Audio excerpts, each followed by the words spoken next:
Hello అండి.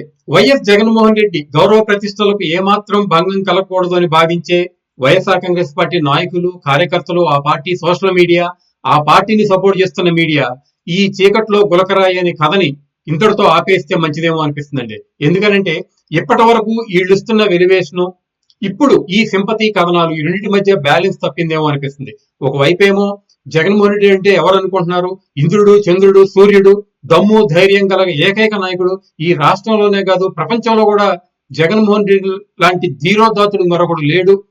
సింహం లాంటి వాడు జగన్మోహన్ రెడ్డి అని చెప్తూ ఇప్పుడేమో ఎవరో ఆగంతకుడు దూరం నుంచి రాయి విసిరి జగన్మోహన్ రెడ్డి చంపబోయాడు అని చెప్తే ఈ కథనాల పట్ల, ప్రచారం పట్ల సింపతి పెరిగి ఓట్లుగా మారే బదులు జగన్మోహన్ రెడ్డి గారు ఒక కామెడీ పీస్ లాగా తయారయ్యి ఆయన గౌరవానికి భంగం కలుగుతుందేమో అనిపిస్తుందండి. అందరూ నవ్వుకుంటున్నారు ఈ రోజున. అంటే ఈ కథనాన్ని చూసినా, విన్నా, లేదు రాజకీయాలకు సంబంధం లేని వాళ్ళు కూడా ఏం జరిగింది అని అడిగినప్పుడు ఇలా జగన్మోహన్ రెడ్డి గారిని ఎవరో దూరం నుంచి రాయి విసిరి చంపబోయారు, హత్యా ప్రయత్నం చేయబోయారంట అని చెప్పినప్పుడు అదేంటి దూరం నుంచి రాయి విసిరితేనే చనిపోతారా? పైగా జగన్మోహన్ రెడ్డి లాంటి ముఖ్యమంత్రి ఇలా చనిపోవటమా అని నవ్వుకుంటున్నారు. దానికి కారణం ఏంటంటే 151 మంది బలమైన ఎమ్మెల్యేలు ఉన్నటువంటి ప్రభుత్వాన్ని నడుపుతున్న జగన్మోహన్ రెడ్డి గారు తను కనుసన్నల్లోనే ఇంటెలిజెన్స్ డిపార్ట్మెంటు, పోలీస్ డిపార్ట్మెంటు, అధికార యంత్రాంగం మొత్తం ఉండి తన చుట్టూ కట్టుదిట్టమైన భద్రతా వలయం ఉన్నటువంటి పరిస్థితుల్లో ఎవరో దూరం నుంచి ఒక రాయి వేసి ఆయన చంపబోతారా అని ఈరోజు ప్రతి సామాన్యుడు గారు ప్రశ్నించుకుంటున్నాడు. దానికి కారణం ఏంటంటే జరిగిన సంఘటన కనుక మనం గమనిస్తే ముఖ్యమంత్రి అంటే ఒక రాష్ట్రానికి ముఖ్యమంత్రి స్థాయిలో ఉన్న వ్యక్తి ప్రచారంలో ఉన్న సందర్భంలో ఆయా ప్రాంతాల్లో కరెంటు పోతుంటే తన చుట్టూ ఉన్న భద్రతా వలయం అలర్ట్ గా ఎందుకు లేదు అని కనుక మనం ఆలోచిస్తే జగన్మోహన్ రెడ్డి గారే తన భద్రతా సిబ్బందికి ఎలాంటి కంగారు పడకండి, ఇబ్బంది ఏమీ లేదు, మేము చూసుకుంటామని చెప్పారా? లేదు ఈ భద్రతా సిబ్బంది సీరియస్ గా తీసుకోలేదా అనేది ఇక్కడ ఉన్నటువంటి ప్రశ్న. మరీ ముఖ్యంగా ఆ సంఘటన జరిగిన తర్వాత ముఖ్యమంత్రికి గాయం అయినప్పుడు తన కాన్వాయ్లో ఉన్నటువంటి అంబులెన్స్ లో ఉండి ప్రథమ చికిత్స చేసి అన్ని టెస్టులు చేస్తారా?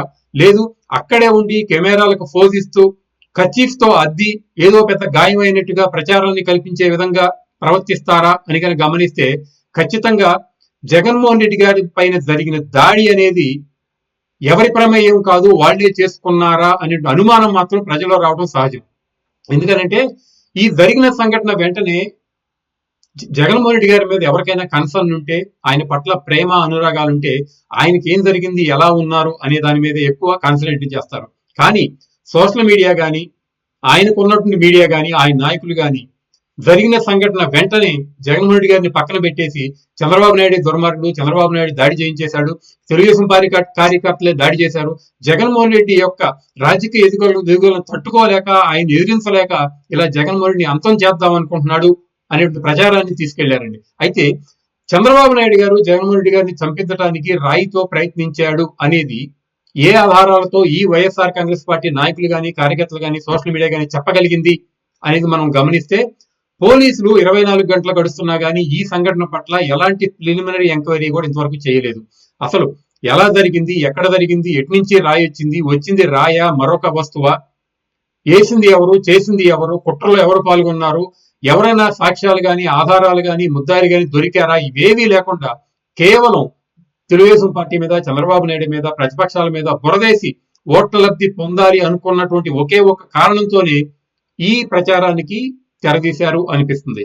లేకపోతే సాధారణంగా ఎవరికైనా కానీ ఒక వ్యక్తిని చంపాలి అంటే, మరీ ముఖ్యంగా రాజకీయాల్లో బలమైన నాయకుడిని చంపాలంటే వాడే పద్ధతులు ఏంటి అని కనుక గమనిస్తే మనకి గతంలో ఉన్న ఉదాహరణలు ఏదైతే బాంబుల శివారెడ్డి గారిని హైదరాబాద్ నడిబొడ్డులో బాంబులతో చంపారో, వంగవీటి మోహన్ రంగ గారిని, దేవినేని మురళి గారిని వాళ్ళ ప్రత్యర్థులు కట్టుదిట్టమైన ప్లాన్ ను వేసి, పథకాన్ని వేసి ఎలాంటి లోపాలు లేకుండా దాన్ని ఎగ్జిక్యూట్ చేసి వాళ్ళని చంపారో, పరిటాల రవీంద్ర గారిని షార్ప్ షూటర్లను వాడి ఆయన తప్పించుకోవడానికి వీలు లేకుండా ఆయన చనిపోయే విధంగా పథకాన్ని రచించి దాన్ని అమలు పరిచారో, జగన్మోహన్ రెడ్డి గారి సొంత బాబాయ్ వివేకానంద రెడ్డి గారిని ఒక గొడ్డలితో నలుగురు వ్యక్తులు వివేకానంద రెడ్డి గారు తప్పించుకోవడానికి వీలు లేకుండా పథకాన్ని రచించి ఆయన చంపేశారు. ఇవి ప్రజలకు ముందున్నటువంటి ఉదాహరణలు. మరి అలాంటిది చంద్రబాబు నాయుడు గారు జగన్మోహన్ రెడ్డి గారిని అంతమొందించాలి అనుకుని ఎందుకు కేవలం ఒక కోడి కత్తితోనో లేదు ఒక గులకరాయితోనో మాత్రమే ప్రయత్నిస్తున్నారు అని కనుక గమనిస్తే ఖచ్చితంగా చంద్రబాబు నాయుడు గారికి జగన్మోహన్ రెడ్డి గారి మీద రాళ్లు వేయడంలో కానీ కోడికత్తితో దాడి విషయంలో కానీ సంబంధం లేదు అని ఇక్కడ మనం చెప్పుకోవచ్చండి.